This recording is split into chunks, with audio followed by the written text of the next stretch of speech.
Welcome back to A Real Pain. Today, we are going to be reviewing the movie version of a series of unfortunate events. Bye.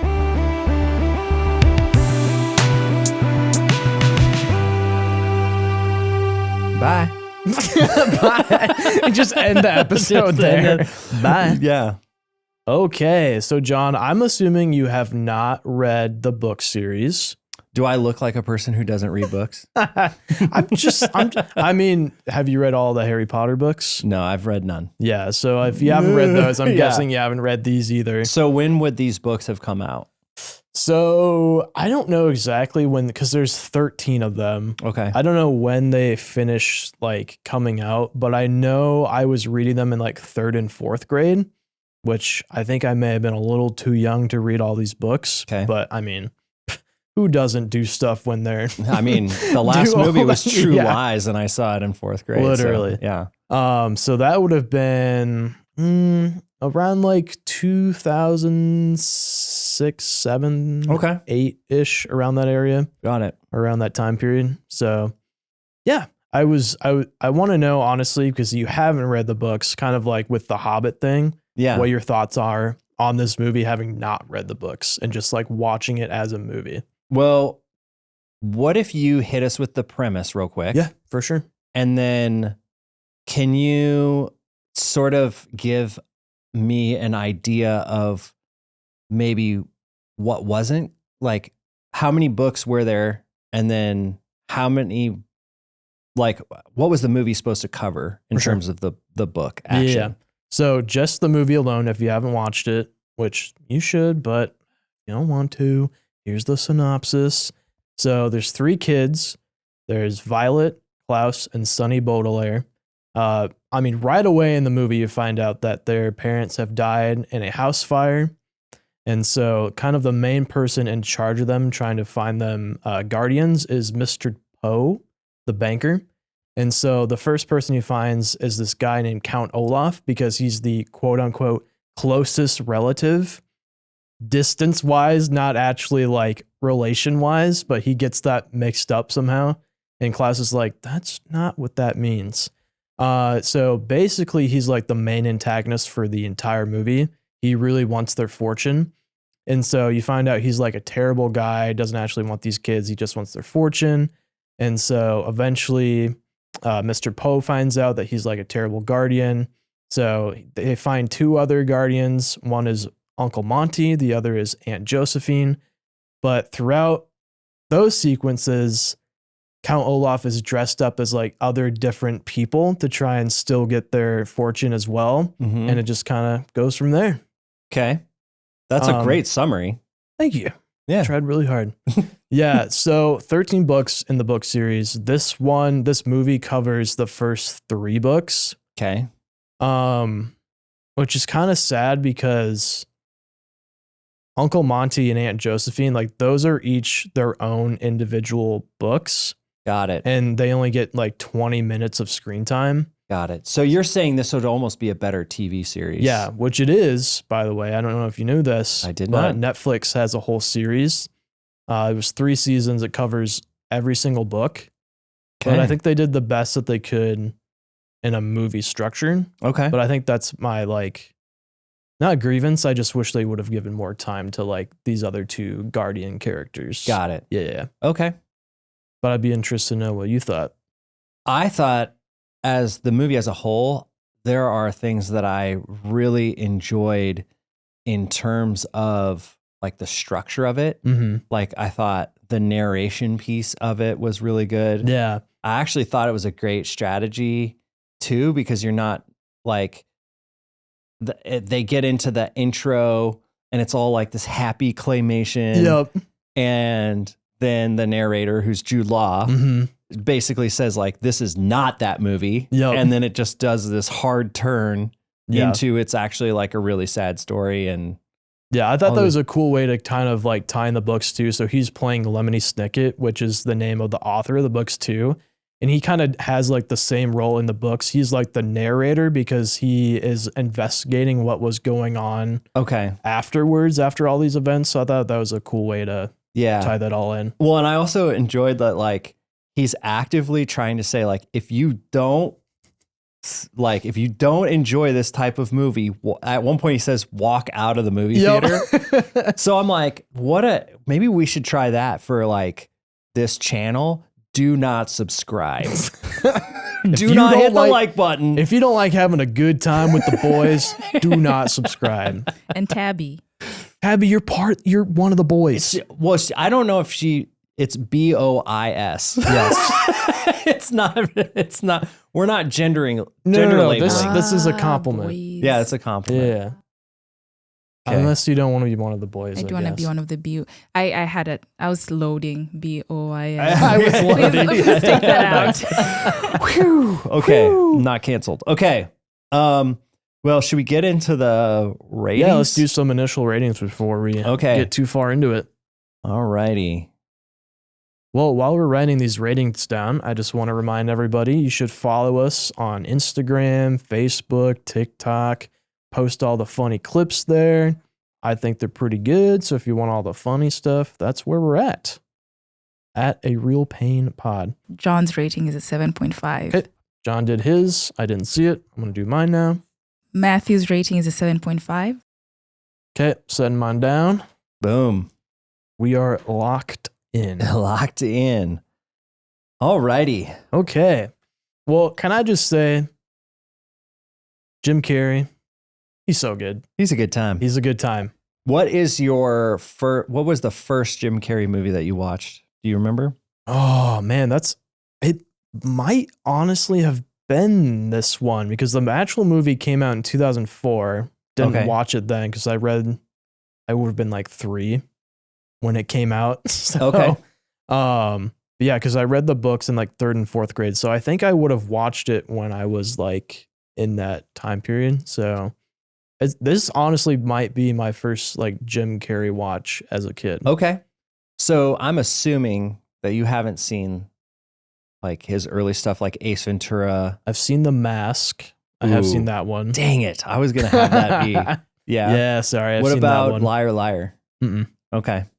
Nope. All right. Yeah, there's more in there. Ace Ventura 2. I mean, he ruled the 90s and early 2000s for sure. His facial expressions. Yeah. Like, what was the other one? I've seen The Cable Guy.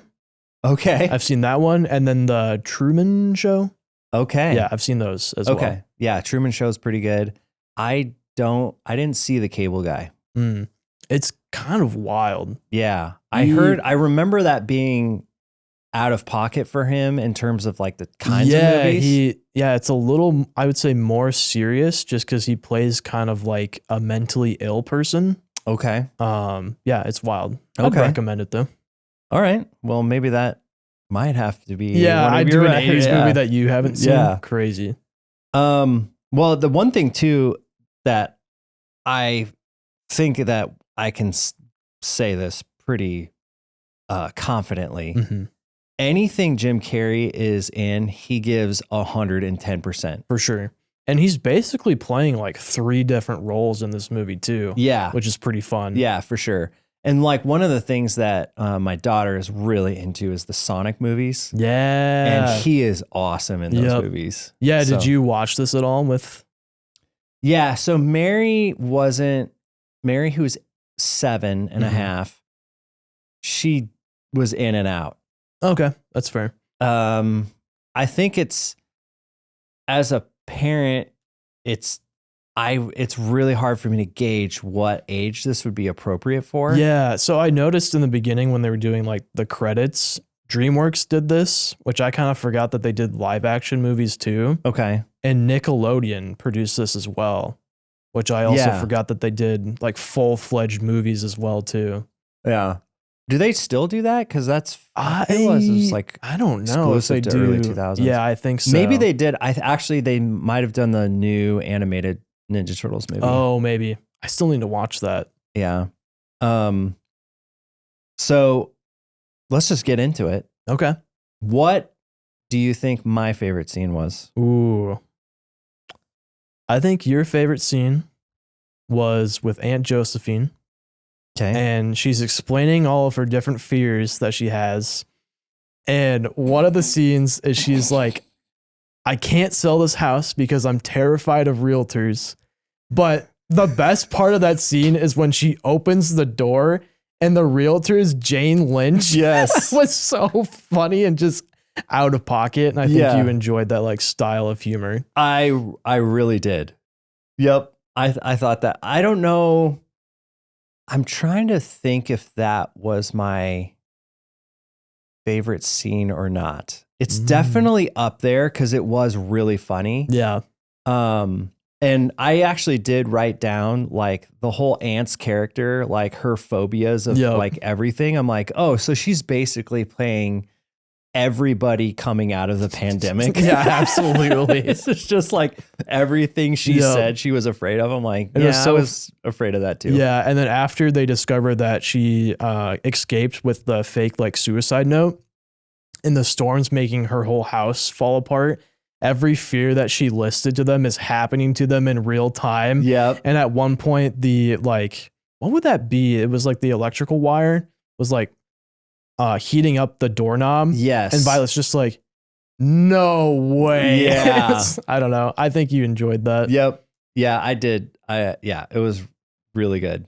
So, I think my favorite part specifically, if I had to narrow it down, is so the kids are no longer with Jim Carrey's Count Olaf. Count Olaf. So they're with Uncle Monty. It's Monty. Yeah. I know that by heart, baby. Okay. So they're with Uncle Monty. And unfortunately, Uncle Monty passes away. Yep. Due to Count Olaf. And so Count Olaf is trying to convince the police that it was this venomous snake, blah, blah, blah. The incredibly deadly viper. The incredibly deadly viper. And so is it, what's the young daughter's name? Viola? Sunny. Yep. The baby one. Yes. Or the toddler one. So her character is my favorite. Okay, nice. That's my favorite. Everything she's in, because the whole context is she's about a year and a half. Yeah, around there. And so she can't talk. Her special ability is she can bite things. But every once in a while she'll chime in and there's subtitles. Yeah, there's subtitles for what she's actually saying. I'm watching it with Emily, my wife, and our two kids are kind of playing around. And my youngest is at an age where he's just says jargon and but he understands everything that's going on. So like their ages are so parallel. Yeah. And so the whole time, Emily and I keep making this comment of, I wish Benji had subtitles. That's so make good. our lives so much easier. But specifically, Count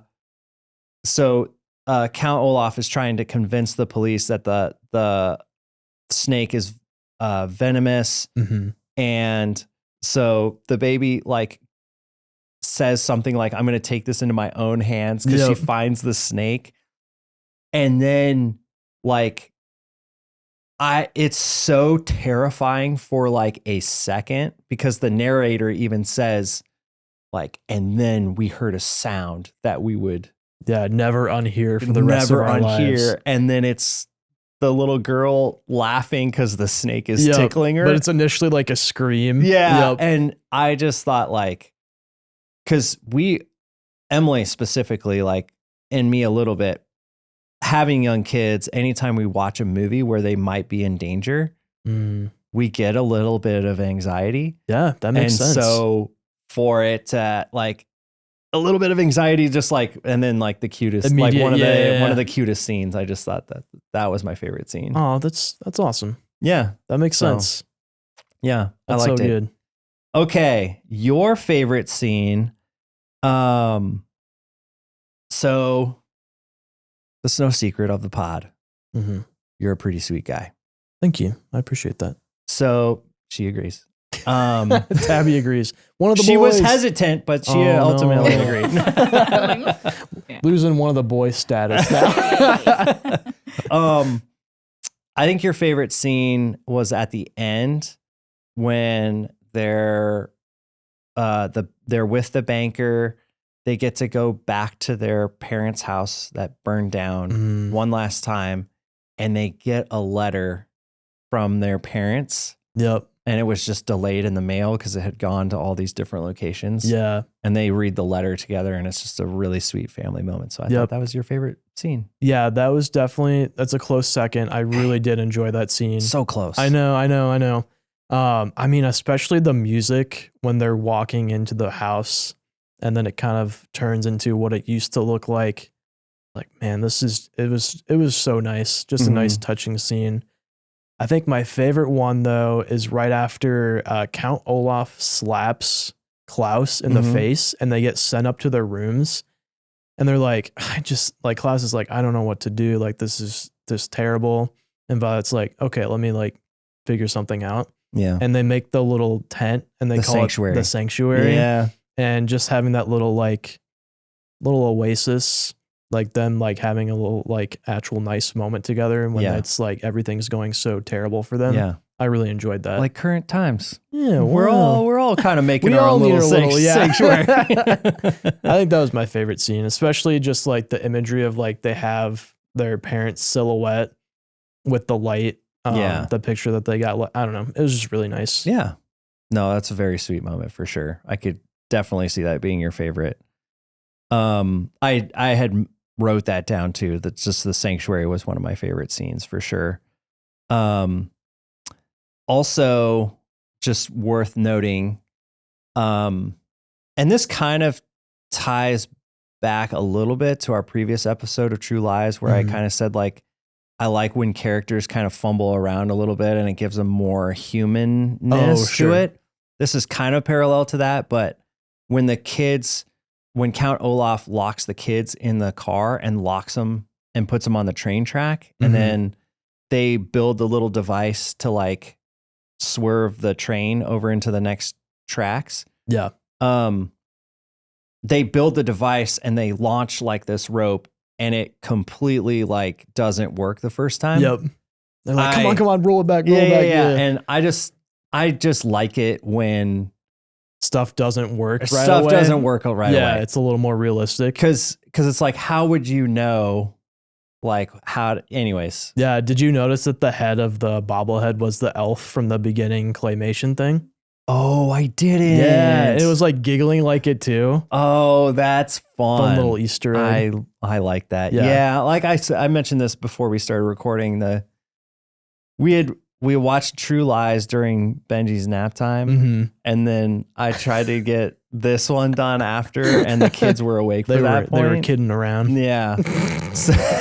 So it was, I was trying to lock in, but yeah, no, that's fair. I don't think I was as detailed as I'd normally be. For sure. No, honestly, I feel like one of my favorite aspects of this movie was just the set design and pieces that they had. Like everything looks super gloomy most of the time, like very like gothic looking. Count Olaf, his house looks super like grim and dark. Yeah. I feel like, and then when you get to Uncle Monty's house, it's a little more less dreary. Because I feel like that's kind of part of his character was he was actually a nice adult, which I appreciated that. Yep. Yeah, I thought they did great with the set design. For sure. So because you brought up set design, I had a thought. Ooh. So it's a little bit of a callback, and I hope I don't lose anybody here. Okay. So when we were reviewing Mamma Mia, I made a comment that I felt like it didn't work as a musical because it was sort of set in real life and there weren't like extravagant set pieces.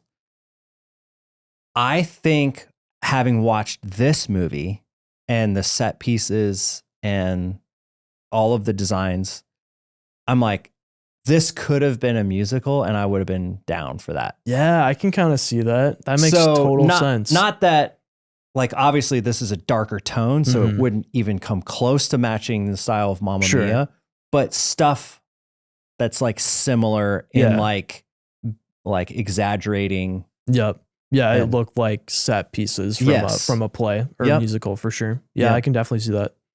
So, and both movies had Meryl Streep. Yeah, I genuinely forgot that Meryl Streep was in this movie.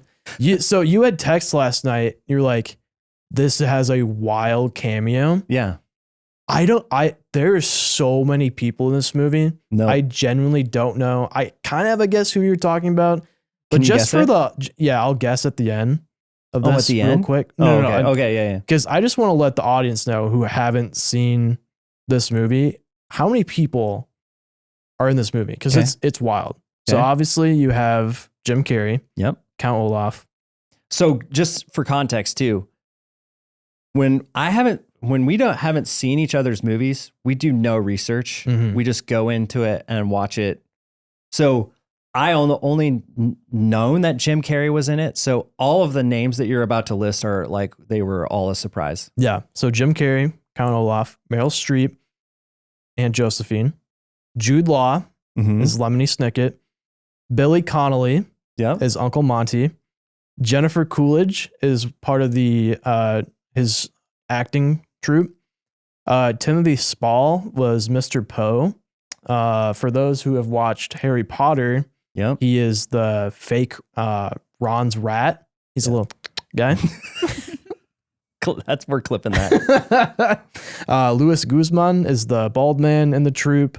Helena Carter, she's also in Harry Potter. She's one of the evil like witches. Okay. And then I mentioned her earlier, but Jane Lynch is the scary realtor. But I think the one that you were specifically talking about was Donnelly, because he was El Duce. And that was the Boondock crazy. Saints.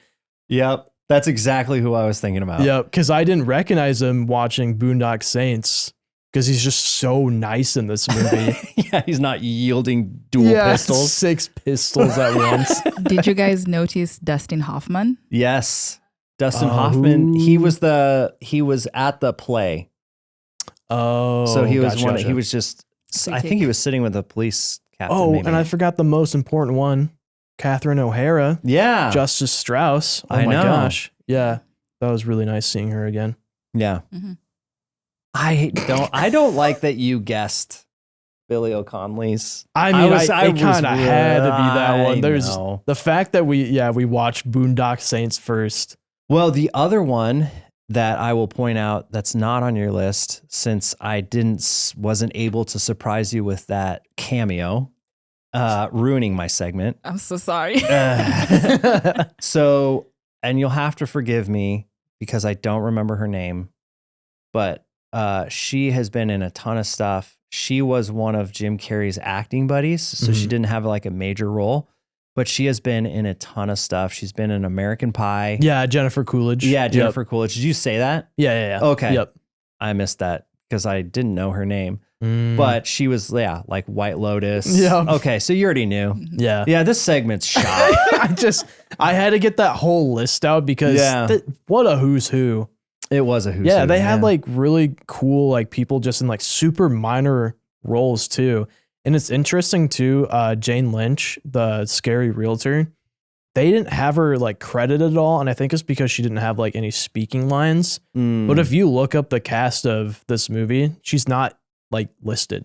Oh, It's kind of crazy. interesting. At least on Google, maybe on Yeah. IMDb. But Gotcha. yeah, I thought that was kind of fun. Okay.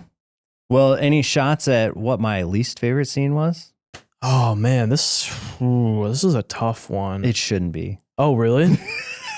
This should be everybody's least favorite scene. Oh, okay. I think I got it. Yeah. It's when they put Sonny in a cage. Oh, I didn't care about that. I'm really scared when kids are in danger. I don't care about the cage. Well, I thing. I knew she was gonna be fine. Interesting. Yeah, I don't know then. I think my least favorite part was just the fact that this crazy old man was gonna marry a 14-year-old. I mean, it is wild, but like he is a terrible person. And they do a great job of just like explaining that. I'm Yeah. just like, that they could have found a different. Like, is it that way? It's in the books. Okay. Yeah. I think that just kind of plays into like how of an evil man he truly is. Yeah. Well, and I'm not saying that I would change it. I'm just saying it was my least favorite part. That's fair. So, and Yeah. like, I feel like Catherine O'Hara would have Mhm.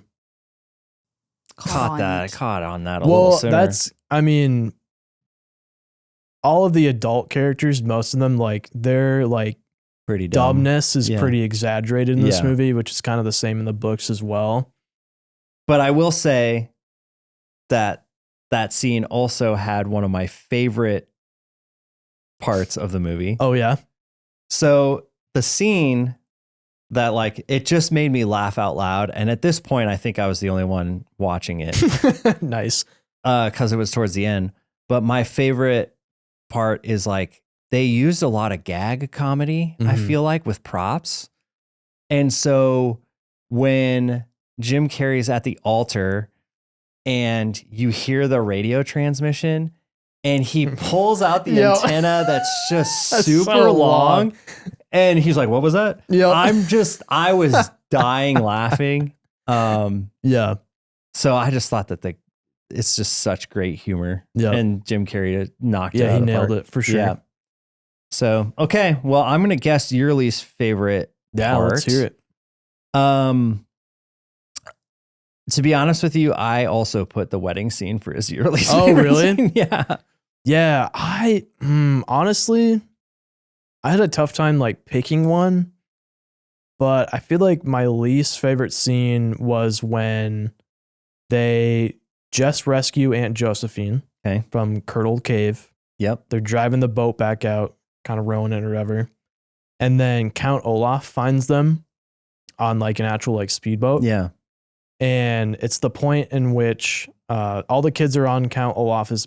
Oh my gosh, I can't like do Count Olaf apostrophe S. I don't know why that's so hard. Yeah. They're on his boat and he just like shoves her off to the Oh. leeches. I Yeah. was like, come on. Does that happen in the book? How does she die in the I book? can't. I know she dies because of the leeches. I can't remember exactly how though. Gotcha. But yeah, I know like we talked about like set pieces and stuff, but it didn't look great on the water. Yeah. I would agree with that. I mean, I didn't feel like there was anything that like really took me out of the movie. For sure. I think all of the production stuff, like they were trying to go for the same level. And I thought like the lighting in all of the scenes was like Mhm. really well done. Yeah, I feel a lot of especially the house falling apart and stuff. I thought like it held up pretty well, Yeah. especially coming out. I mean, a Nickelodeon produced movie in 2004. Yeah. I wouldn't expect it to look this good, but Yeah. that's Well, really and good. we've kind of talked a little bit about that on the pod too. This like, I think the bar is so low in terms of like graphics and CGI especially and stuff nowadays. now Yeah, that for sure. it's, you kind of go back and watch some of this other stuff and like, Why does this look so good? how did they have it more dialed in back then? For sure. Okay, so I got a question. Out of the three characters that Jim Carrey plays, Count Olaf, Stefano, and Captain Sham, which that's a hilarious name, by the way. Yeah, Captain Sham. Which one do you think you had the most like fun with and or enjoyed? Probably Captain Sham. Really interesting. Well, okay. And here's my See, reasoning behind I thought that. he was like the least interesting one out of the Well, three. the Olaf, I think he was the most likable. Okay, that's fair. That's what I'm basing my rating on. Yeah. Because when he's actually like Count Olaf, Emily and I are chatting as we're watching the movie, and Emily made this comment of like, wow, Jim Carrey actually does a really good job of being the bad guy, but he's also likable. Mm. And then he hits one of the kids, and I'm like, Yeah, I I bet don't that like, was- I don't Yep. like him anymore. Yep. So if I have to like pick a character, I would go with Captain Sham, only because I felt like I was pretty far removed from From Count Olaf. from Count Olaf. Yeah. Yeah. And at this point, it's almost like a Wile E. Coyote type For sure. situation where he's not going to get him, but Yeah. he's just trying different Yep. things at this point. So For sure. I think my favorite was Stefano, just because of his little accent he was Yeah. doing. It was so goofy. yeah, Milk the Which- Snake. Yeah, I can't find his little udders. It's so goofy. Yeah. Tabby, do you want to let them know the first couple of minutes when Stefano came on? Do I want to let them know? Yeah. You didn't notice who it was at first. Oh, that's right. It took me a while to notice that Count Olaf is Jim Carrey. Oh And my every goodness. single time we're being reintroduced to his new character, like Stefano and Captain Sham, I actually was like pausing to like just take a better look. That's hilarious. Yeah. And this is going to tie into the fun facts, but this was the first Nickelodeon movie to ever like win an Academy Award Whoa. for hair and makeup. Okay. Yeah. So they got me. Yeah. Yeah. Which is so funny because I remember watching this and I was like, people wouldn't actually fall for this, but yeah, it fell works, for I it. guess. Well, I feel that way about like Borat and like all of those characters where they're like, dress up as different people and like are interviewing. It's like, how do you not know? For real. But I mean, yeah, it's kind of like if you don't know, then like you don't know. Yeah. Plus, like the senators and stuff that he's interviewing they don't know who the actors are, Yep. Yeah. So. I don't think a lot of senators are spending time watching Borat. Yeah.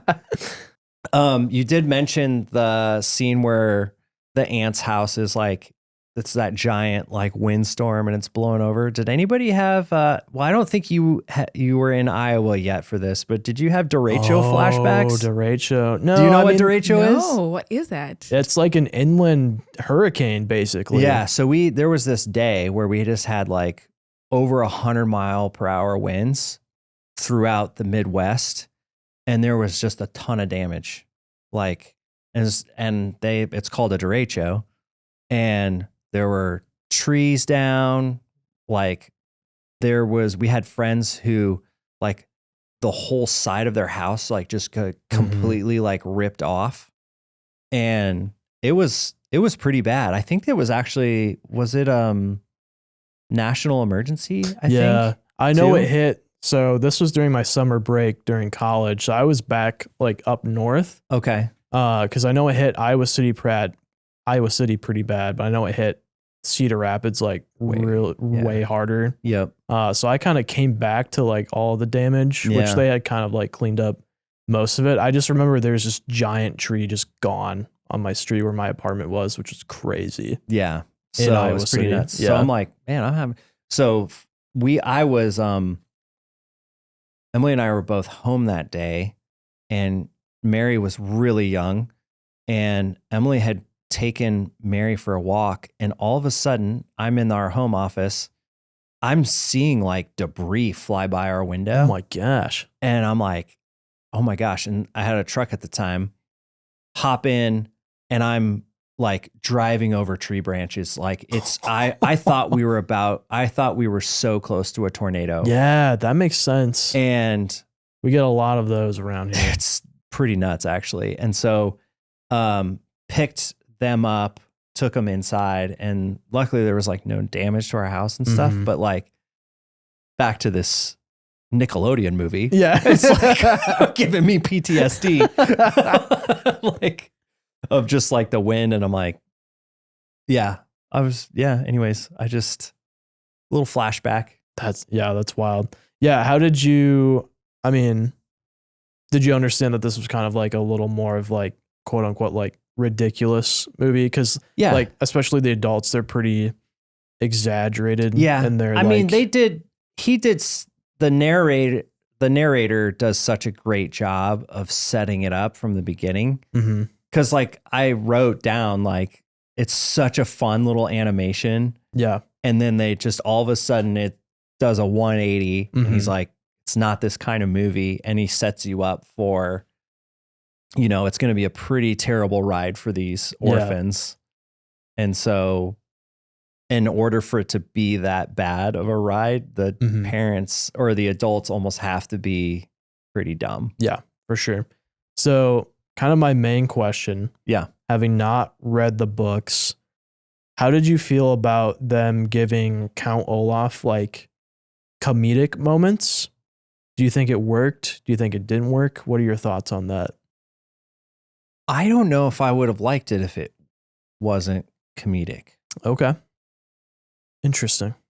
What about you, Tab? Well, sorry. No, you're fine. I want to hear Tabby and then I'll say my thing. Yeah, I also, if it wasn't a comedy, I would have been very bummed out. And because I started watching the series before, is the series also a comedy? never- I can't Kinda. remember, honestly. It's been a Okay. long time since Yeah. I've watched it too. Because I started watching it and then just them becoming orphans within the first few minutes, I was like, I can't watch this. I can't watch this show. And Yeah. so when watching this movie, I was like, have to battle through. And I enjoyed it, thankfully. But yeah, if it wasn't a little just comedic, don't think I would have enjoyed it too much. I've Interesting. been Yeah. too bummed out. Because I'm assuming the books weren't comedic. Specifically, Count Olaf, no, he had way less like comedic moments. Okay. So that's what I was wondering, because a lot of people had problems with him having like funny moments because you are supposed to like completely despise this character. But I felt like they almost tried to go with like love to hate him type thing. So I was interested, since you hadn't read the books, what you thought about Yeah. how they handled that. I feel like already with it being love to hate. Mm-hmm. Well, to be fair, like if he hadn't struck one of the kids twice Mm-hmm. and That was caged wild. up the youngest. Yeah. But the cage thing is kind of like, the Wile E. Coyote, like Yeah. Looney Tunes type thing. So it's more of the hitting, Yeah, for honestly, sure. where I'm like, okay, I don't like him. Yeah. Like I can't unsee that. So Yeah. I don't like him. So I feel like they did a good job of like, you're never rooting for Jim Carrey's character. Yeah, for sure. But I also feel like if they would have taken a serious approach to making him a monster, Mhm. it would just have a completely different feel of the movie. Yeah. If that makes sense. Cause like you like the kids, Mm-hmm. but they're not as like charismatic as Yeah, they're kid actors for sure. Yeah. And so like you like the kids, but like I feel like this, like because of the age demographic it's aimed at, you can't have a serious Sure. villain. Otherwise because I already felt watching it like, at what age would I take my kids to see this in the Yeah. movie theater? Yeah, for sure. And is that even something that a 13-year-old would want to watch if it's Mm. PG-13? Yeah. You know? No, that makes sense. Yeah, that's fair. So That's a fair take. yeah. I mean, it's one of those things where it's like, if you don't do it this way, then it's going to be a rated R. You know? Yeah. Yeah, that's what I was kind of getting to earlier, is like I read these books in like 3rd and 4th grade, and like towards the end, like it gets pretty dark. So yeah, I definitely don't know if I should have been reading the books, but I think they did a better job. And like the first 3 books in the movie too were lighter, I would say. But yeah, they really do not make Count Olaf a likable character in those Gotcha. books. So Okay. So good point of view. if this covers the first 3 books, then what are the other books about?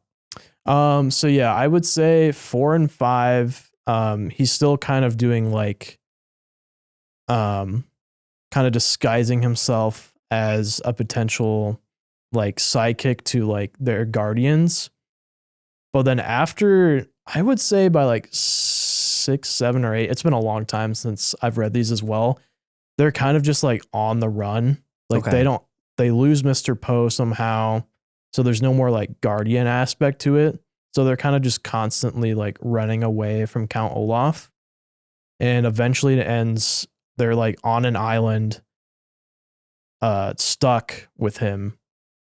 And yeah, it like completely, I would say like kind of grows, like matures with the audience. Okay. I think we're supposed to read them like further apart, Got it. but I just read all of them in Yeah. like 4th So you grade. don't follow the rules. Yeah. Okay. So Nice. yeah, I don't know. I also really enjoyed with this movie how inventive they were, specifically with the scene where they're stuck in the car and they invent that slingshot. I Yeah. just thought it was so cool. That was one of my favorite scenes. So Which I'm going to be honest, I don't know if that was in the book, okay. because it was interesting. So the first, Uncle Monty is one book. It's called The Reptile Room. And then Aunt Josephine, that's the 3rd book.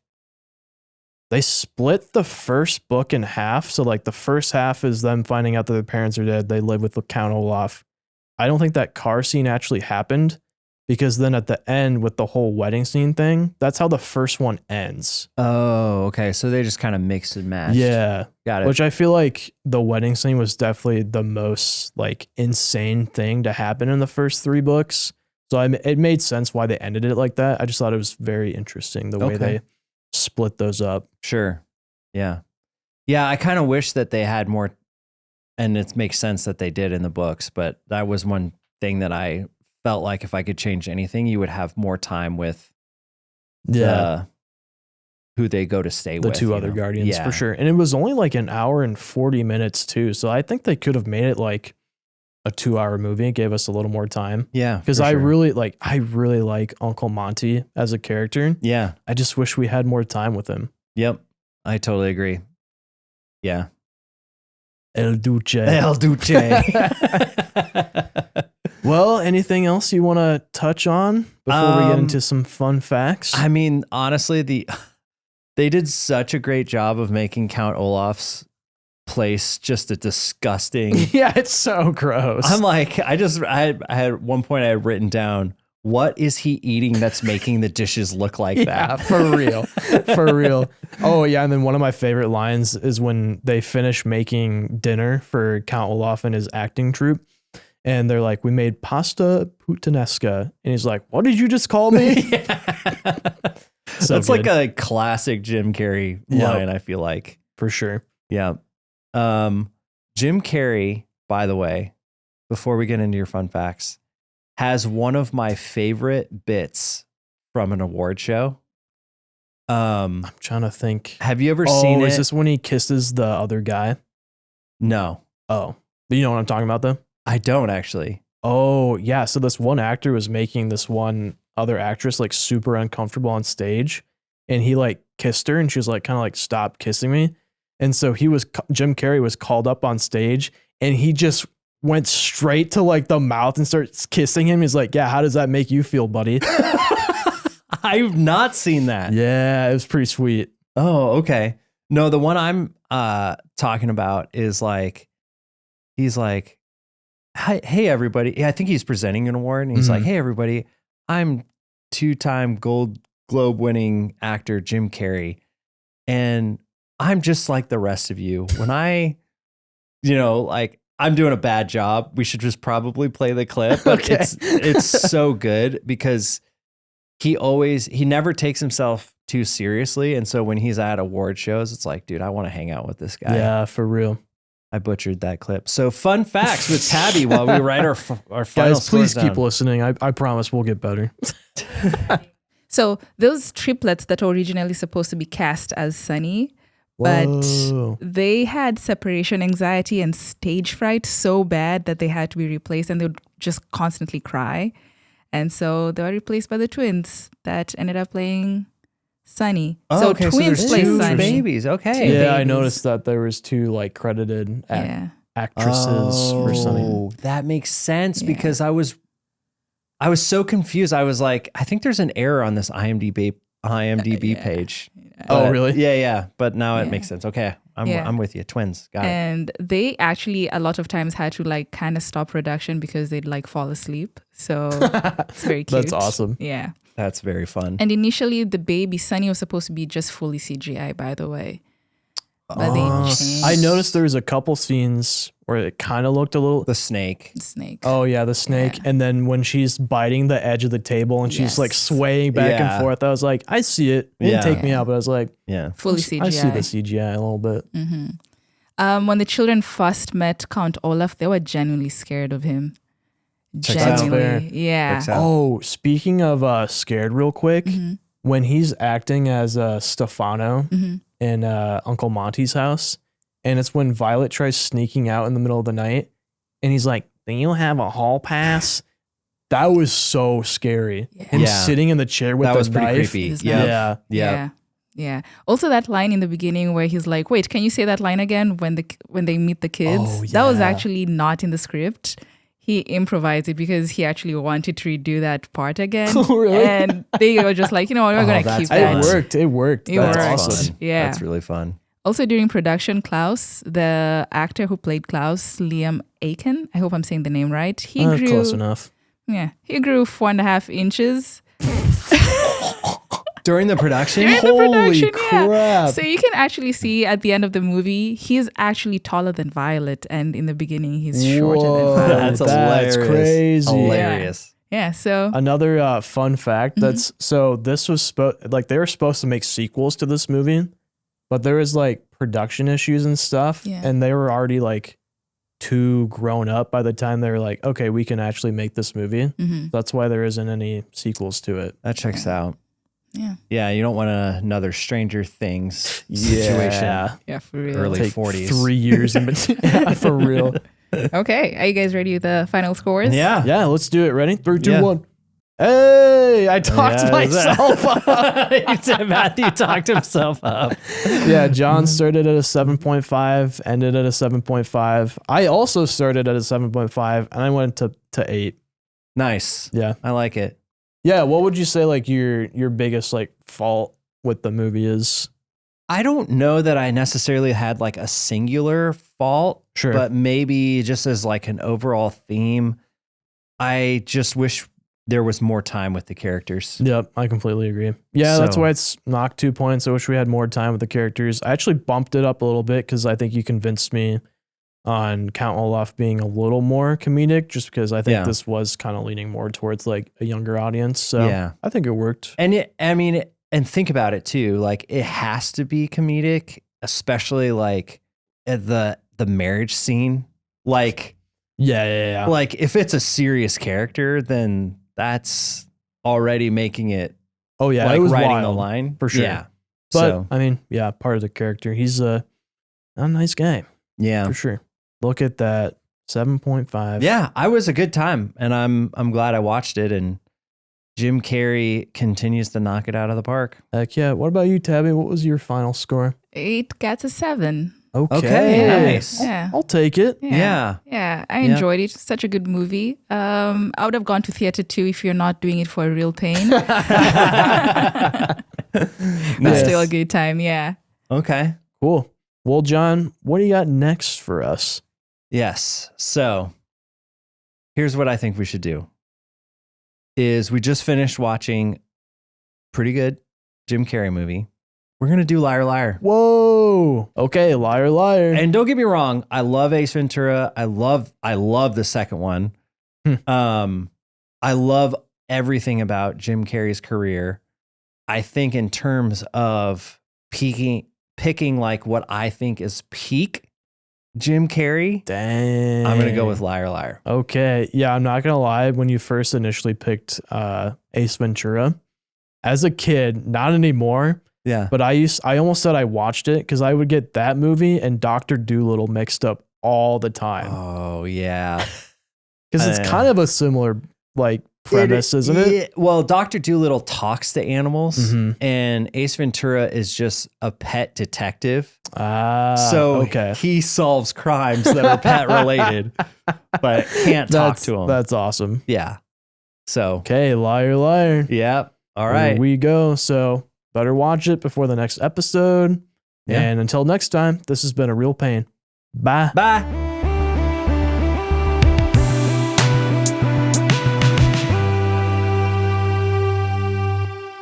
This episode was brought to you by Storyline Multimedia, and special thanks to Matthew Purcell for making and producing our theme song.